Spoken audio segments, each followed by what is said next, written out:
Get your own place. A guest in this house.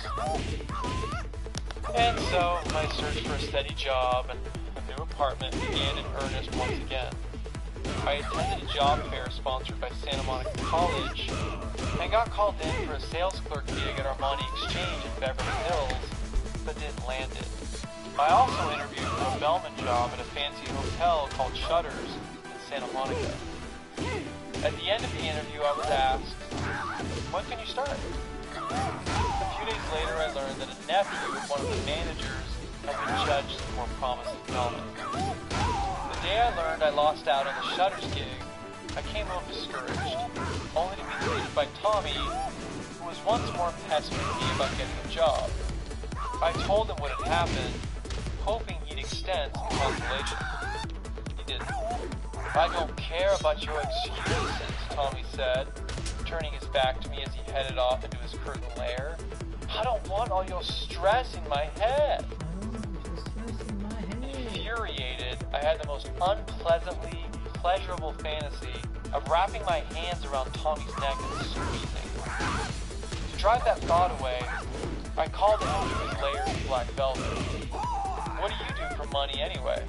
I've known you for 2 years, and I've never seen you do anything but sit around." For a moment, silence. Then, "I drive Mercedes, smart guy, so I must do something right." Having cooled myself down, I tried to speak plainly and honestly. "I'm working my ass off. Cool, I'm going on auditions, I'm trying to find a job, so I am working." "Okay," Tommy said warily. "I got the picture." "Well, you still never said what it is you do." "I told you," he said. "I do the marketing stuff." "No," I said, "I don't think so." "Well, you're thinking he's not my problem." "Marketing for who, Tommy?" "That," he said, "is none of your business at this time." At this time? From behind the curtains, I soon heard the familiar Tommy puttering sounds that I'd grown to loathe. I headed for my corner of the apartment. "That's fine, Tommy," I said. "I'll pay the extra rent. You just keep lying to yourself." With that, I slammed the bedroom door. Tommy was shouting at me 5 seconds later. "Don't you slam your door, young man. Remember, you are a guest in this house." I didn't say anything. 10 minutes later, though, he opened my door and began doing his nightly pull-ups. As soon as I get a place, I thought, watching his grave, spectral face go from white to an engorged red, "I'm not even giving you a warning. I'm just going to disappear." A few days later, the Armani Exchange on Sunset Boulevard, where I'd fruitlessly dropped off an application months before, called me in for an interview, which ended with them hiring me on the spot. It only paid $8 an hour, but it was something. I returned home to tell Tommy the good news. Unusually, he wasn't there. When he finally returned around 6:30, I casually asked him where he'd been. Tommy played coy for a little while, but finally admitted he was taking a cold reading acting class run by Brian Reese, a fairly well-known acting teacher whose studio was right down the street. Reese's cold reading classes, wherein students gather outside on the corner of Hayworth and Fountain and have a couple of minutes to do unprepared readings of material they're not familiar with, were popular. I drive down Fountain sometimes and see actors of all ages out there cold reading for one another. I was happy to hear that Tommy was taking a class. As far as I knew, he'd had almost no human contact with anyone but me since he'd arrived in Los Angeles 8 months ago. I also figured a cold reading venue was more suited to Tommy's talents. In San Francisco, acting classes could be staid and self-important, at least in my experience. I imagined that Los Angeles' aspiring actors would be more receptive to Tommy's brand of thespian bonkers. Tommy assured me he was having a great time in the cold reading class. "I make some friends," he said. "I can make friends too, you know. Do you think because you have blonde hair you own the world?" He went on to tell me how his classmates would sometimes start chanting, "Tommy, Tommy, as he got up on stage. KO. LA was embracing Tommy Wiseau then. This was good for all sorts of reasons. Then, another positive development. A guy in my Santa Monica College film class mentioned that his friend was moving to Barcelona for work and needed a long-term subletter. As it happened, the apartment in question was across the street from Tommy's place. Better yet, all the subletter had to do was pay utilities and forward the guy's mail to him in Spain. And the place itself was gorgeous. A 2-bedroom in a colonial-style building with an amazing view of sunset and lovely gardens in its shared courtyard area. Now, all I had to do was break it to Tommy. He wasn't around when I got home. He was still at his cool reading class. While I was eating dinner, I noticed that Tommy had, for some reason, left his ID out on the kitchen table, along with a bunch of papers. It was a California state driver's license.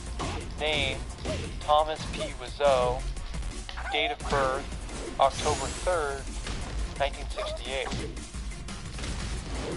That would have made him 32 years old. KO. I put the license down. Maybe all this time, Tommy hadn't been lying to me about his age.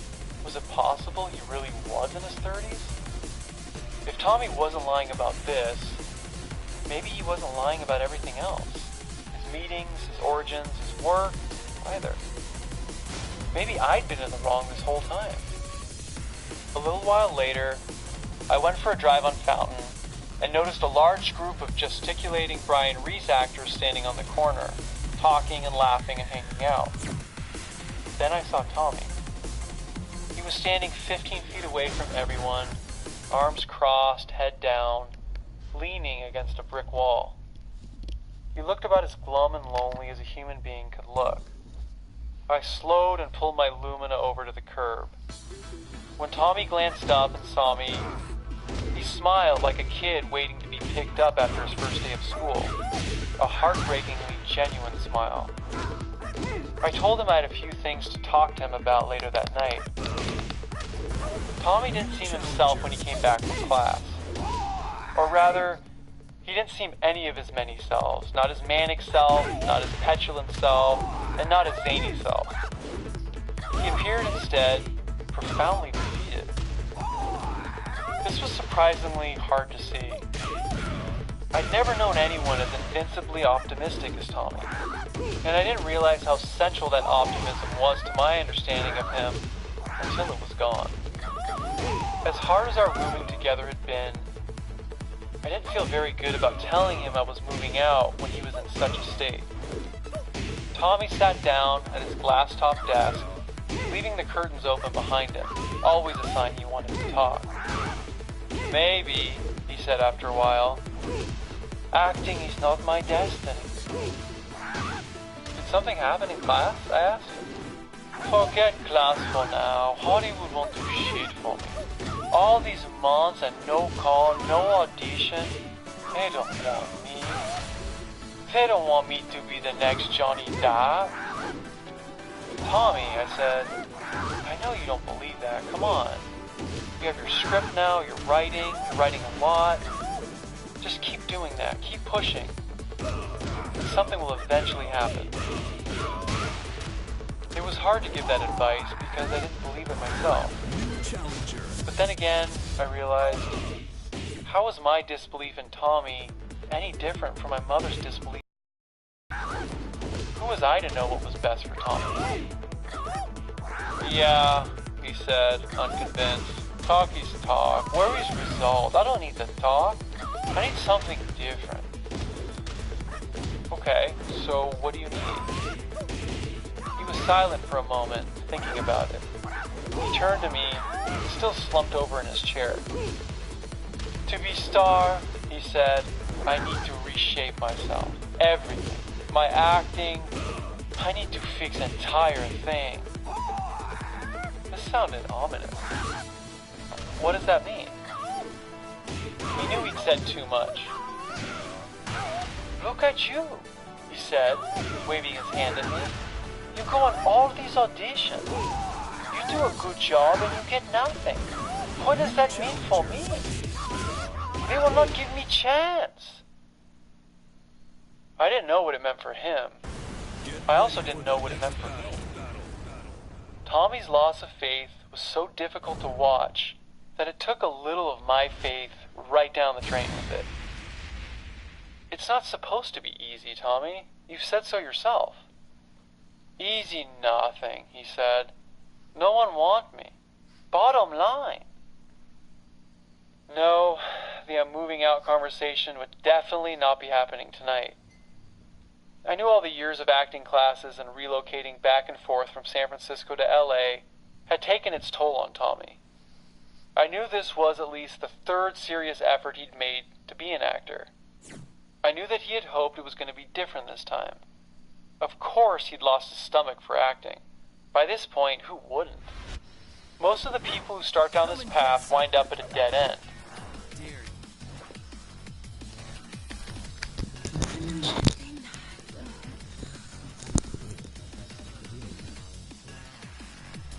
Round one.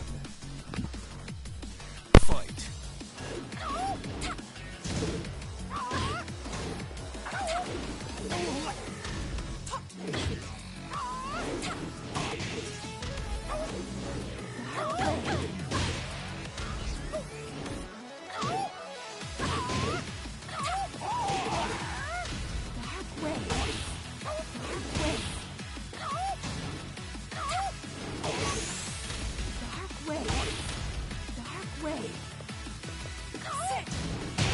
KO.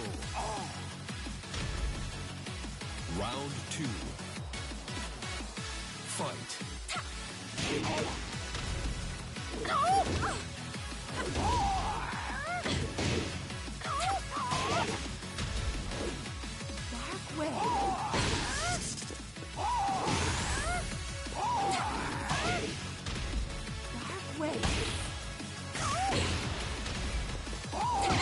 KO. Round three. Fight.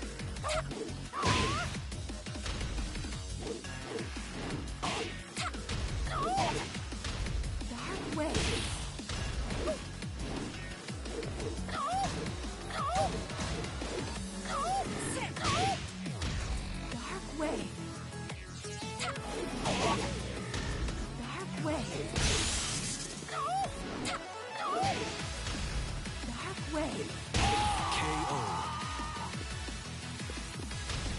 Round four. Fight.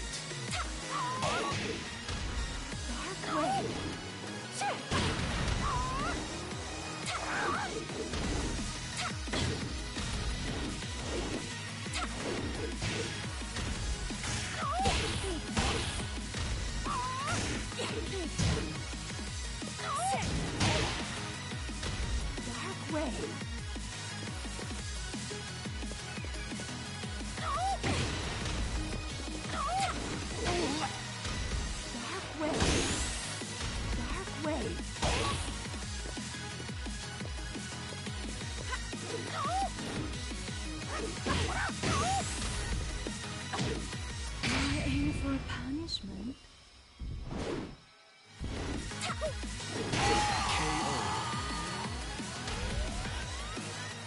You lose. I'll fit a new nonsense slow later.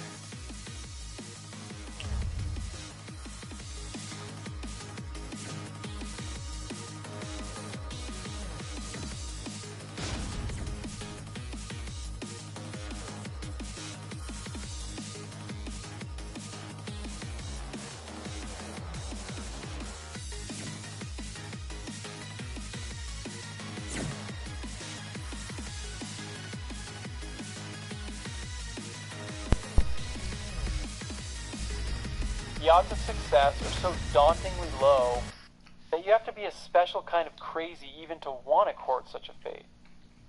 Optimism can sustain a young actor, but only for so long. So look, Tommy said, I have certain issue. I have to leave for a couple weeks. Okay, I said, are you going back to San Francisco? He shook his head. head. No, I have work in the London market and stuff. People need me there. So I go for a while. London? Despise Europe. He'd often told me that he'd never go back. Not under any circumstances. Tommy saw the concern in my eyes. Don't worry about me, okay? And you still have apartments. I'll keep renting it somehow. I looked at Tommy carefully, trying to suss out the truth behind his statement. There was so much anguish in his face, he had the eyes of a trapped, dying animal, that I had to look away. So take care of yourself, Tommy said. Be good. How long are you going to be gone? Several weeks or so. He stood and reached out and closed the curtain. Okay, so I'm tired now. I go to bed. We talk tomorrow, maybe. It wasn't even midnight. This was normally when Tommy started to wake up. Yeah, I said agreeably. Of course. Tommy's hand was still on the curtain. It looked like he wanted to say something more. Get ready for the next battle. When I turned away, he pulled the curtain shut. I had a strong sense that Tommy wouldn't be there when I woke up. He wasn't, and he hadn't left a note. He was simply gone. I was packing up my things to move into my new place across the street when I noticed Tommy had left something out on his desk, I think, for me to find. It was a bulletin board. On it, Tommy had pinned a bunch of his headshots. In the middle of this Tommy collage was a picture of me. Knowing him, this didn't strike me as upsetting or creepy. Maybe it should have, but it didn't. I knew he was trying to figure out what it was that separated me from him. Come and get some. Why had I, in his mind, been accepted by Hollywood, and he had not? As though a picture could tell you that. All at once, I felt both immensely sad and immensely relieved he was gone. Somehow I knew I wouldn't see him again for a very long time. To my surprise, I liked working at our money exchange. It offered me a sense of normalcy and routine. Before I knew it, I was seeing a completely different side of being young in Los Angeles. One day I was being set up with a rich Lebanese customer's daughter. The next, having a friendly dinner with Joni Mitchell, to whom I had sold a sweater, and her pal. Joni Mitchell was greatly amused to learn, halfway through our dinner, that I had no idea who Joni Mitchell was. She just seemed like a cool, artsy woman to me. It was as though not having Tommy around freed up all this trapped mental and emotional energy. I was friendlier, happier, and far more open than I'd ever been. You might say that, for the first time in my life, I was actually my age. That I was so thankful to finally have a job, which in turn made me pretty good at selling clothes. Within a couple of months, in fact, I was personally outselling the entire store staff. A general manager from Armani in New York came to visit and took me out to lunch. What are your career plans? He asked me. At that point in my life, career plans wasn't a phrase that often passed through my mind. Great. While I wasn't expecting to see Tommy again for a while, I was certainly expecting to hear from him. Round 2. But I didn't. No messages or calls. Fight. Weeks passed. It got to the point where I almost forgot Tommy existed. Like the last 2 years had been a strange, sometimes upsetting dream. From time to time, I'd go back to the old apartment to do laundry or check phone messages. And in the apartment's silence, Tommy would weigh heavily on my mind. Eventually, I decided to call him. Tommy always used to tell me, we're on different highways. You are young, so we see things different. You go your way, I go my way. I never really understood what he meant by that, but I found myself thinking of those words while his phone was ringing. He didn't answer, so I left a message.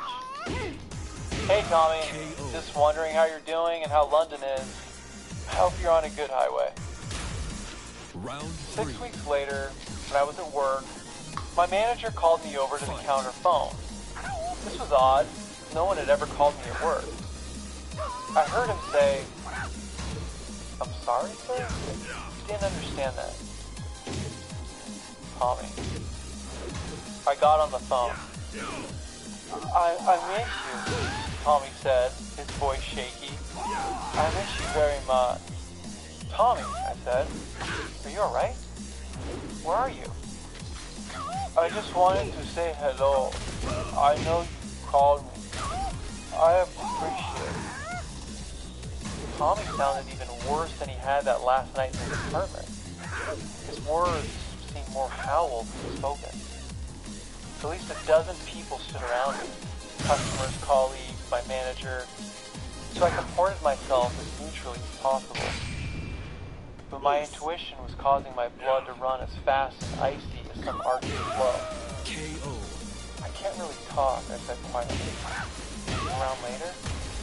No, he said quickly. Never mind, I just want to call and say I hope you're okay.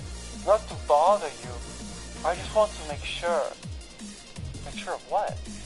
Just to make sure. Okay, I have to go now. Look, I'll try you later, alright?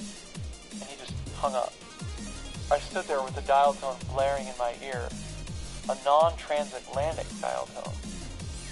Wherever Tommy was, it wasn't London. Tommy's call left me rattled. I went to his vacant apartment after work to see if he'd left a message there. Since he didn't yet know, I'd moved out. I stepped off the elevator on the 3rd floor of the Crescent Heights building and started walking toward the apartment. I looked down at the aquamarine pool and thought about the first time I'd been there, how alive I felt. I realized that I missed the Tommy from time. Not who he was now, and definitely not the life-draining roommate he'd become, but the free-spirited person he'd once been, who could cheer me up without even trying.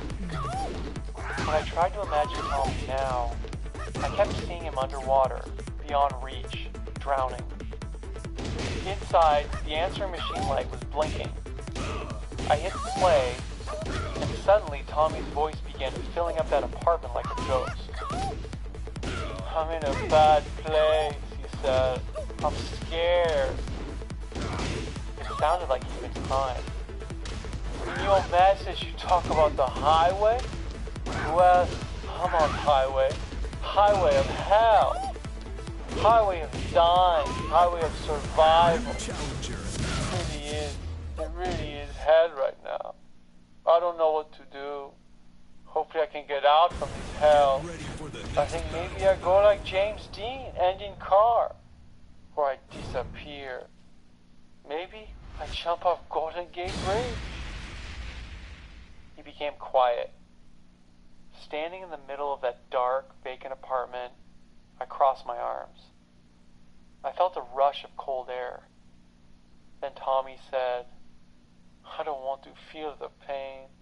I don't believe in hell. I believe in God. Maybe God help me. He hung up. I was shaking. I knew what I'd just heard. A suicide message. I called him immediately, but he didn't answer. So I desperately urged him to call me back. I told him that I knew something terrible was happening. Come and get some. Dare you. Unrelenting night, God.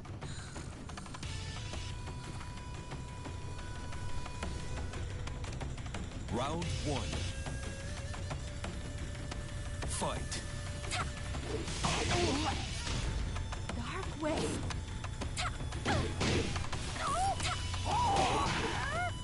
Dark way.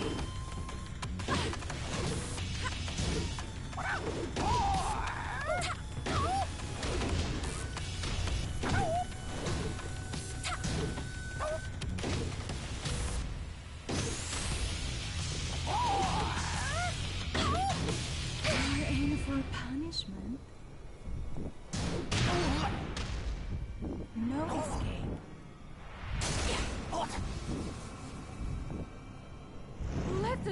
darkness consume you.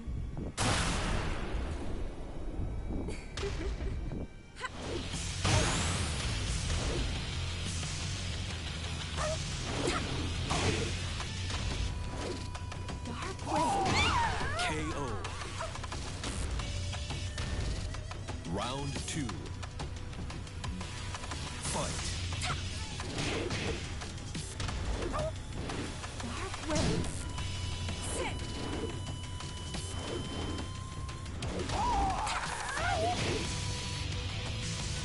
Dark wave. Dark wave. Sit.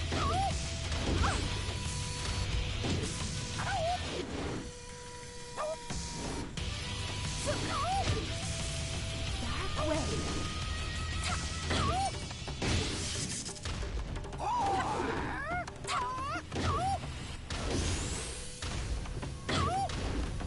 You're in for punishment. No escape.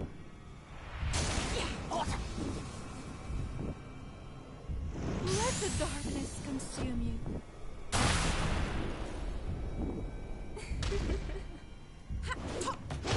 KO.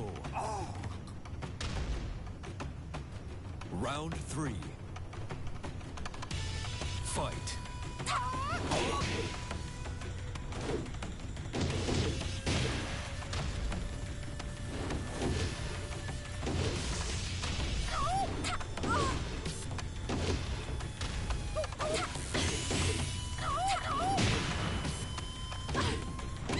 KO.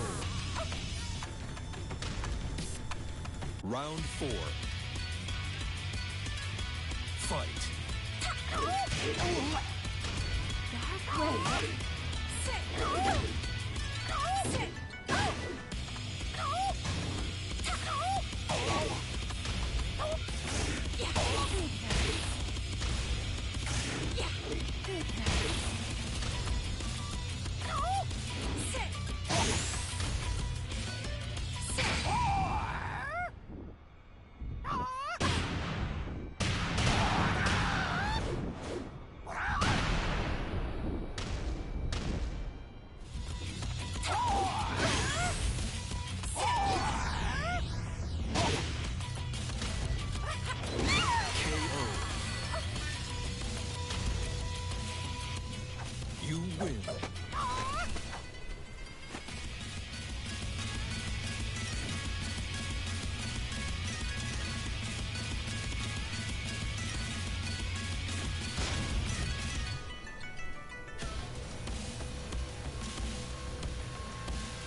but unless he told me what it was, help him. Whatever Tommy was running from, it had finally caught him. It was holding him down and breathing in his face. I waited in the apartment, hoping the phone would ring. A few minutes later, it did. "Hey, stranger," he said. He sounded a little more stable. Not much more, but a little. "I cannot talk for long. I get your message. I appreciate."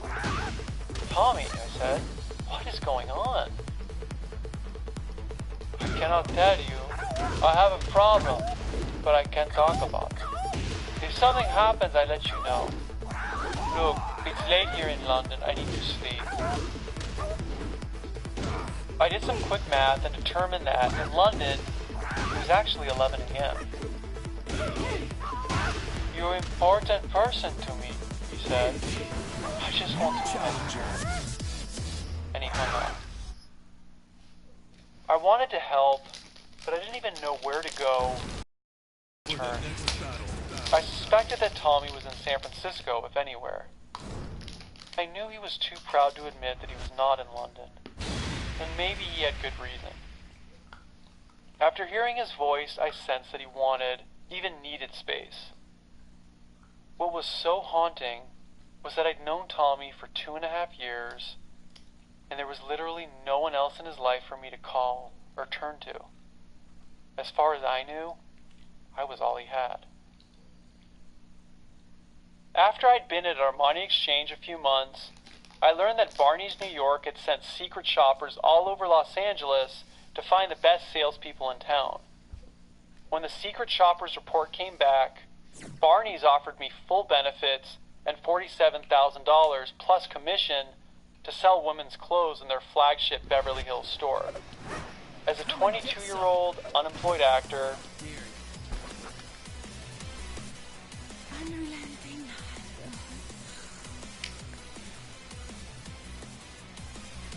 Round 1. Fight.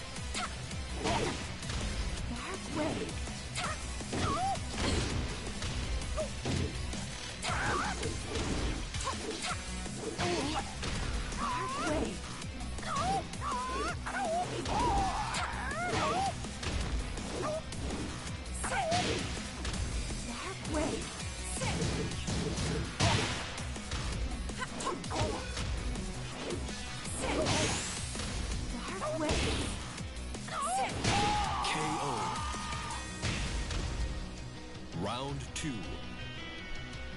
Fight.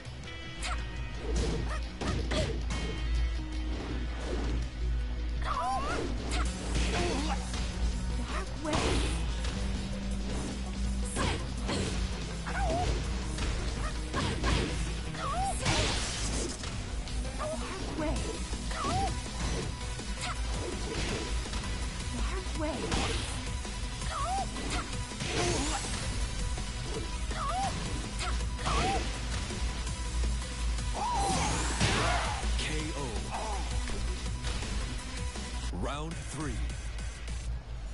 Fight.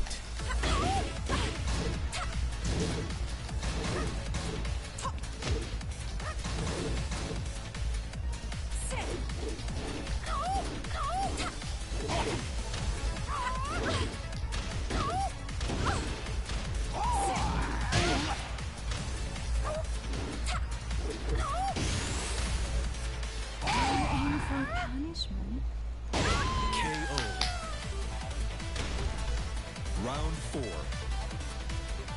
Fight.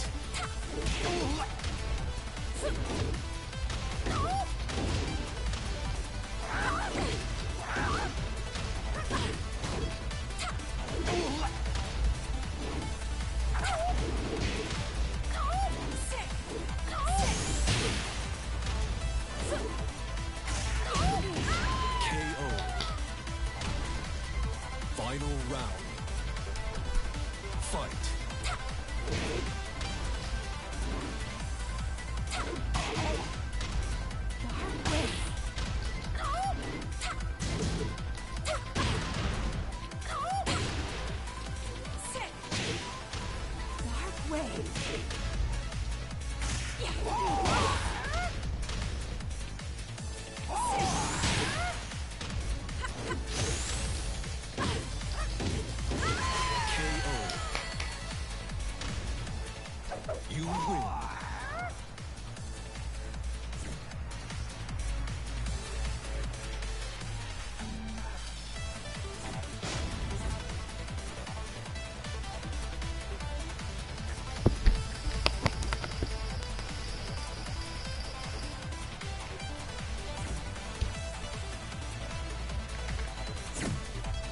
I thought about the offer for maybe a nanosecond before accepting. Barney's turned out to be a viper pit filled with a celebrity clientele, insanely competitive salespeople, and an air of acquisitive materialism as thick as LA smog. I was doing roughly as well with sales as I had with Armani, but felt profoundly out of place. The most significant thing that happened during my time at Barney's was meeting a young woman who worked downstairs in the makeup department. Her name was Amber, and we started dating almost immediately. I knew Tommy was still alive because when I visited my family over Christmas, I'd reached him on his San Francisco condo's landline. I heard this loud clatter like he dropped the phone before getting a solid hold on it. When Tommy finally, breathlessly said, "Hello?" I told him I was in San Francisco and that it would be great to see him. "I'm sorry," Tommy said. "I cannot see you. I'm not around." Of course, he hung up. By the spring, I was living on my own, working a full-time job, dating Amber, and not doing much acting or auditioning at all. For a while, Aaron Spelling's production company had me on option for a television pilot, but it didn't come to anything, which was fine. I had a normal, comfortable life, and my acting dream had sort of faded away, just as Tommy had.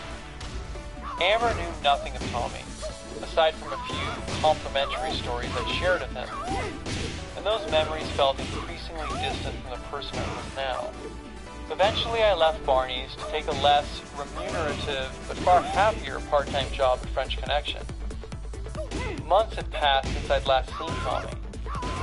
Iris Burton had told me she was retiring, and I was thus heading into the professional unknown. This was when Tommy finally got back in touch with me, 9 months after he disappeared. Tommy left a message on my cell. He sounded as though he'd stabilized and announced he was moving back to Los Angeles, but into a larger apartment on the same floor of his Crescent Heights complex. "You know my style," Tommy said. I did. Black velvet curtains, t-shirt pillowcases, and dirty dishes. A few days later, Amber and I went on a little vacation to Mexico. As soon as we crossed over the border back into San Diego, Tommy called my cell from his new Hollywood apartment. He sounded upbeat and said he was looking forward to seeing me. I knew it was going to be strange to see him again. Since he disappeared, I'd done almost nothing to further my acting dream. It was almost like Tommy's presence had forced me to stay focused on acting. Amber had allowed me to hide from my dream. She didn't push me, and she didn't ask questions about it. She accepted me for who I was when she met me, which was fine. It was pleasant, comfortable even, but it wasn't who I really wanted to be. That said, I wasn't sure I was ready to, or even could, welcome Tommy back into my life. As much as I'd worried about him and occasionally missed having him around, I knew too well the stress and frustration he was capable of sowing. When Amber pressed, I told her that my friend Tommy was back in town. But before I could explain more, she said, "Great, I'd love to meet him." On May 7th, 2001, I walked from my apartment over to the Crescent Heights building, not at all sure what I was going to find. Tommy had been in a dark, dangerous place. I knew, and part of me was prepared for anything. If I'm being truthful, though, what I found was almost exactly what I'd expected. Tommy was waiting outside for me in the building driveway, wearing baggy blue sweatpants and sunglasses. I couldn't see his shirt because he'd wrapped himself in an enormous and ratty black shawl. His hair was much longer, and blacker, and wavier. As he walked toward me in his Roman sandals with white socks, I noticed how small and deliberate his steps were. Tommy seemed like someone you'd see standing alongside the road in the middle of nowhere. He seemed lost, ghostly. He also looked different physically. His face was fuller, and his body seemed more muscular. He He'd obviously been working out. His stomach, though, was slightly bloated, with a paunch that peeked out from the fold in his peasant shawl. When I got closer to Tommy, all I could think was how much heavier he looked. Not only physically heavier, but emotionally and even spiritually heavier. Bonjour, monsieur, Tommy said, smiling. Bonjour, I said, hugging him. Look at you, Tommy said. Look at you. You look great. You look No great. stomach. No stomach. Glad to be back? My God. I asked him. Tommy sighed and looked around. It wasn't that nice a day. Smoggy, a little too hot. Come and get some. Mercy, my God. LionHeart versus LionHeart. Round 1. Let's do it. Fight. There can only be one LionHeart. That is me.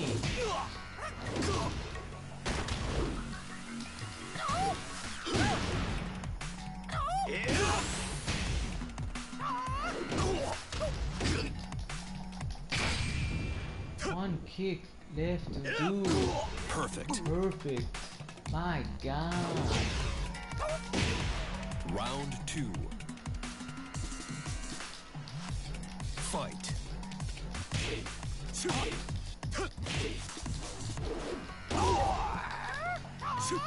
I step on your toes.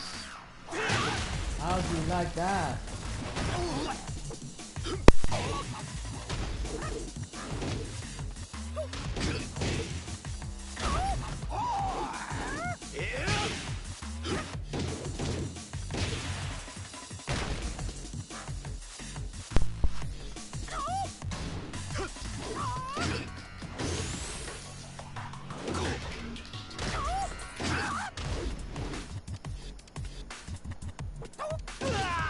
KO. Round 3. Fight.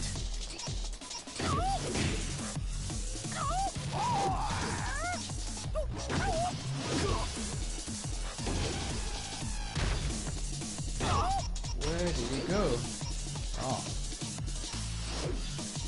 Oh.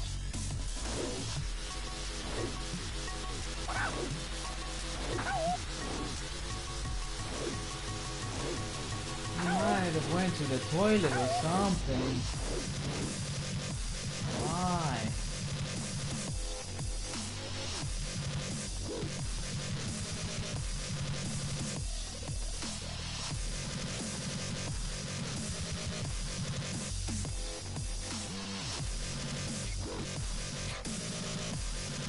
This is funny, man. Look at this guy. Lying down on the floor. Poor baby.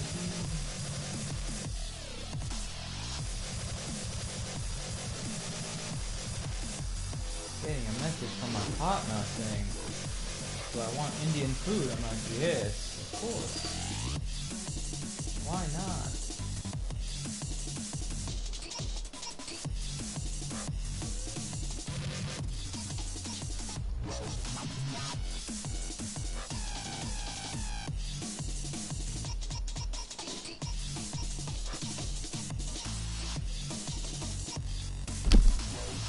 Jump.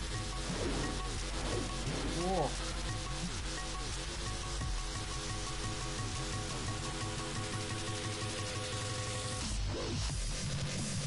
What's going on with this guy?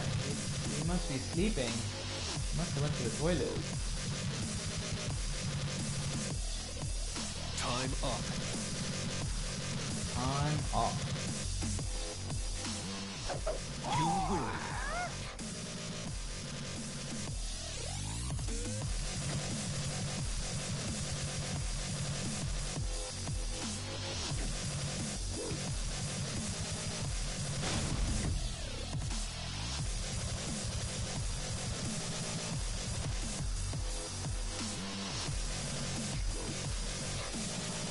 Actually listening to the disaster artist while I wait. Hot, a little too glary. Los Angeles is Los Angeles, he said, and San Francisco is San Francisco. I miss San Francisco a little bit. So you stopped by San Francisco between here and London? Tommy smiled. Let's go eat. We wound up at Cantor's Deli on Fairfax. Tommy still hadn't taken off his sunglasses. He didn't that whole day. Challenger. Indeed, I wouldn't see Tommy without his sunglasses for weeks. So, Tommy said, placing his hands flat on the table, do I look different? I remember what he'd said to me that last night in the apartment. To be starved, I need to reshape everything. You look a little different, I said. I make many changes to my life and myself. Now it's time to begin the real work. This could only mean one thing. Did you finish your script? I have finished my script for your information. It is completed and it is copyright. The title is The Room. Totally finished? Yes, 100%. No one has read it yet. Today you will be the first. I wasn't able to aimlessly spend time with Tommy as I once had. With Amber in my life, my hang-around mandate was far more limited. Amber was waiting for me right now, back at my apartment. You want me to read it today? Like, right now? Yes, he said. We read today. It's very necessary. How many pages is it? You see for yourself. Well, Tommy, I said delicately, the thing is I don't really have all day. My girlfriend's waiting for me. Tommy stared at me through those sunglasses. Get ready for the next battle. Tell your girl you are busy this afternoon. She can wait. Right after our food came, Amber called me on my cell. I didn't pick up. 10 minutes later, she called me again. And again after that. Tommy finally put his fork down and laughed. Girlfriend is serious, huh? I could feel it happening at that moment. I was slipping back into the orbit of Tommy's planet. So tell me about the acting now, Tommy said. What's happening?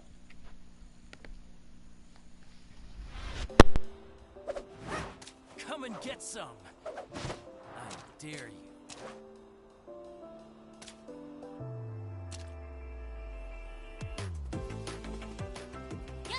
Round one. Fight.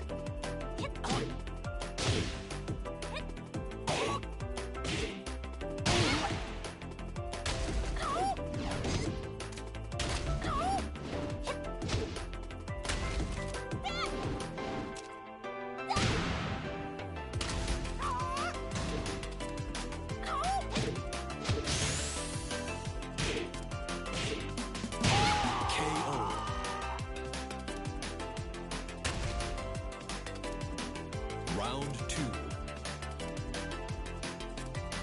Fight.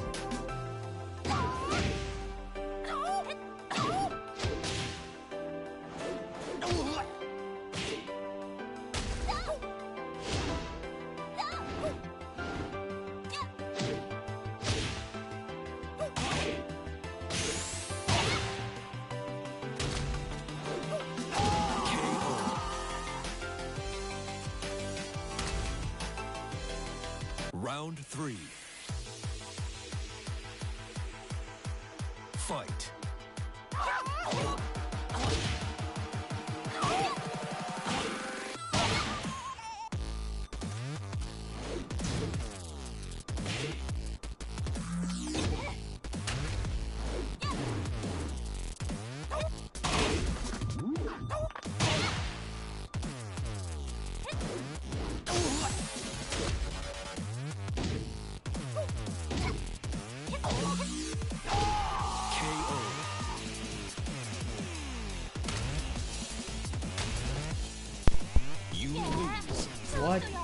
What just happened?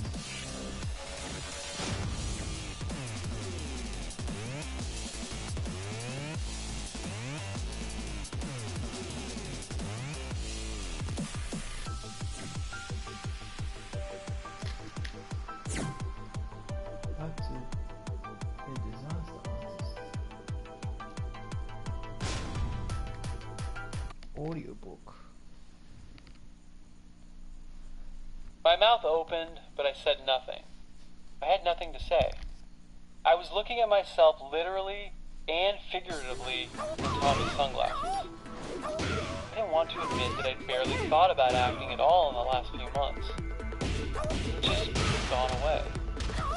I almost felt like I owed Tommy for getting me here.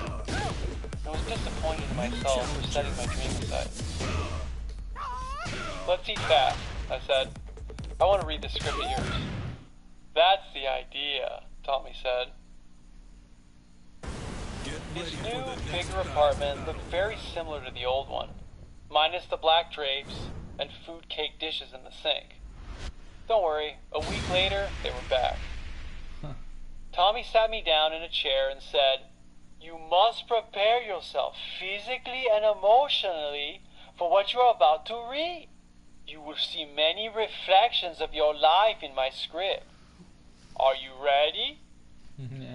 "I think so," I said, not knowing whether to be amused or terrified. Tommy went into his second bedroom for what felt like a long time. When he finally came out, he was cradling a Kinko's laminated script, 74 pages long, the title page of which bore the words, "The Room," in 144-point font size, with 3 separate copyright notices below it. Round 1. Fight.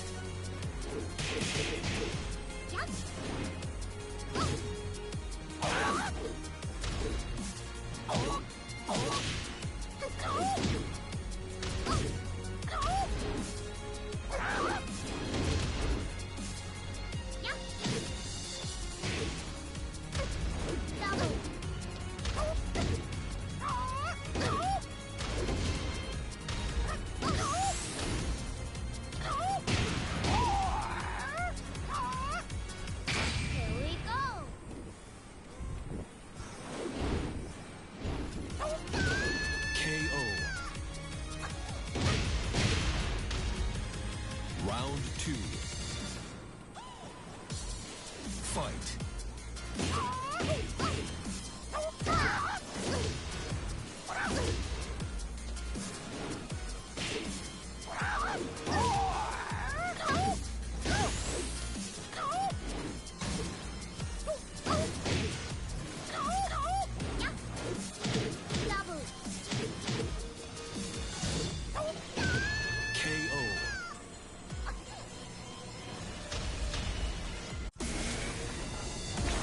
Round 3. Fight.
That's it for me. I'll be back in an hour or so.